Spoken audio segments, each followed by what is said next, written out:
চট্টগ্রামের সীতাকুণ্ডের সবুজ ফসলের মাঠ ফলনও হয়েছে বেশ। ক্ষেত থেকে সবজি তুলে হাটে নিয়ে যাচ্ছেন কৃষক।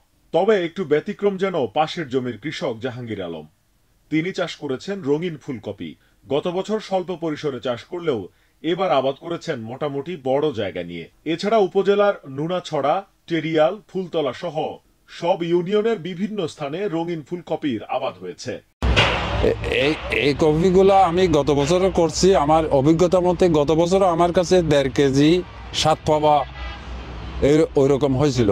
তোর মধ্যে অ্যাভারেজে একটা কপি 1.5 কেজি অ্যাভারেজে, কোনোটা 1 কেজি হবে, কোনোটা 1.5 কেজি হবে, কোনোটা 7 পা হবে।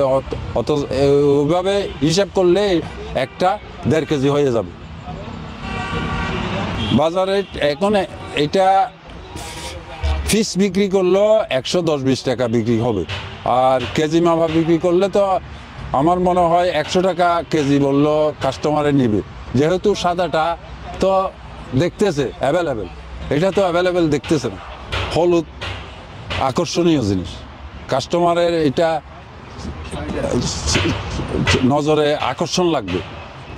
আর খাওয়া তো এটাতে প্রোটিন, ওই সাদার চেয়ে ক্যালসিয়াম, প্রোটিন ওইগুলা বেশি। তো যেটা স্যার আমাকে বলছিল বা আগে আমি যেভাবে জানছি, ওইটাতে পুষ্টিগুণ সাদার চেয়ে দ্বিগুণ বেশি। আশপাশের চাষিরাও আগ্রহী রঙিন ফুলকপি নিয়ে।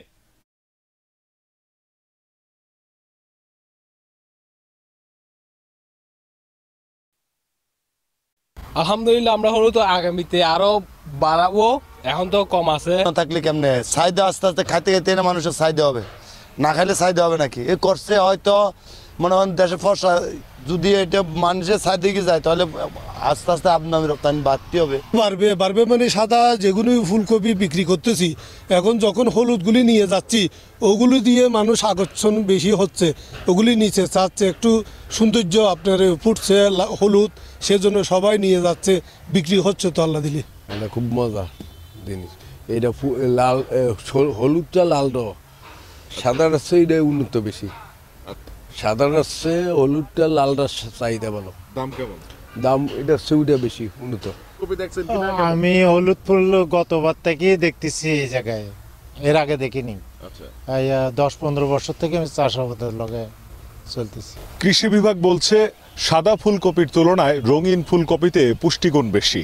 এছাড়া বাজারে ভালো দাম পাচ্ছেন কৃষকরাও, আর তাই রঙিন ফুলকপি চাষে আগ্রহ বাড়ছে কৃষকদের। এই রঙিন ফুলকপিতে ভিটামিন এ এর পরিমাণটা বেশি থাকে এবং অ্যান্টিঅক্সিডেন্ট থাকে, যেটা ক্যান্সার প্রতিরোধ বা বিভিন্ন রোগ প্রতিরোধে সহযোগিতা করে। তো তাহলে কিন্তু আমরা জাস্ট 1-2 টাকা ইনভেস্ট করলে আমাদের কৃষক ভাইয়েরা যে পণ্যটা উৎপাদন করবে সেটা অত্যন্ত পুষ্টিকর হবে, এবং এইটা বিক্রি করে কৃষক ভাইয়েরা প্রায় 20 থেকে 30 টাকা অতিরিক্ত মূল্য পাবে।